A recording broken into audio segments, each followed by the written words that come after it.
ಪ್ರಧಾನಮಂತ್ರಿಗಳಿಗೆ, ಸಾಮಾನ್ಯವಾಗಿ ಗೃಹ ಸಚಿವರಿಗೆ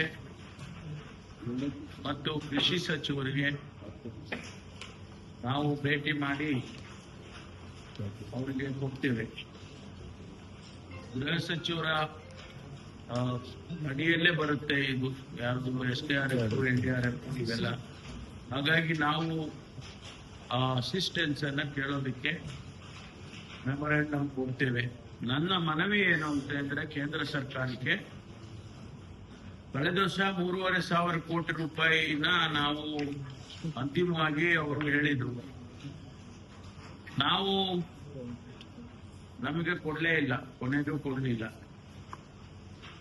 ದೆಹಲಿಯಲ್ಲಿ ಹೋಗಿ ಪ್ರತಿಭಟನೆ ಮಾಡಿದವು, ಅದಕ್ಕೂ ಅವರು ಪರಿಗಣಿಸಲಿಲ್ಲ. ಆಮೇಲೆ ಸುಪ್ರೀಂ ಕೋರ್ಟಿಗೆ ಹೋದವು. ಸುಪ್ರೀಂ ಕೋರ್ಟ್ ಡೈರೆಕ್ಷನ್ ಕೊಟ್ಟ ಮೇಲೆ ನಮಗೆ 3,500 ಕೋಟಿ ಕೊಟ್ಟರು. ನನ್ನ ಮನವಿ ಕೇಂದ್ರ ಸರ್ಕಾರಕ್ಕೆ ಅಂದ್ರೆ, ಆ ಪರಿಸ್ಥಿತಿ ಈ ವರ್ಷ ನಿರ್ಮಾಣ ಮಾಡಬೇಡಿ. ರಾಜ್ಯದ ಜನರ ದೃಷ್ಟಿಯಿಂದ,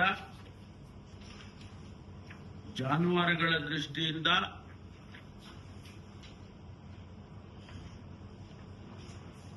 ನಾವೇನು ನಿಮಗೆ ಮೆಮೊರಾಂಡಮ್ ಅನ್ನು ಕೊಡ್ತೇವೆ, ಅದನ್ನ ನೀವು ಎವ್ಯಾಲ್ಯೂಯೇಟ್ ಮಾಡೇ ಮಾಡ್ತೀರ. ನಿಮ್ಮ ಟೀಮ್ಗಳು ಬರುತ್ತೆ, ಅವರು ಎವ್ಯಾಲ್ಯೂಯೇಟ್ ಮಾಡ್ತಾರೆ, ಅದೆಲ್ಲ ಮಾಡ್ಕೊಳ್ಳಿ. ಪ್ರೊಸೀಜರ್ ಅಲ್ಲಿ ನಾವು ನಿಮಗೆ ಯಾವುದನ್ನು ಕೂಡ ಬಿಡಿ ಅಂತ ಹೇಳೋದಿಲ್ಲ. ಅದನ್ನ ಮಾಡಿಕೊಂಡು ಶೀಘ್ರವಾಗಿ ನಮಗೆ ಹಣವನ್ನ ಕೊಡ್ತಕ್ಕಂತ ಕೆಲಸ ಆಗ್ಬೇಕು ಅಂತೇಳಿ ನಾನು ಕೇಂದ್ರ ಸರ್ಕಾರಕ್ಕೆ ಮನವಿಯನ್ನ ಮಾಡ್ಕೊಳ್ತೀನಿ.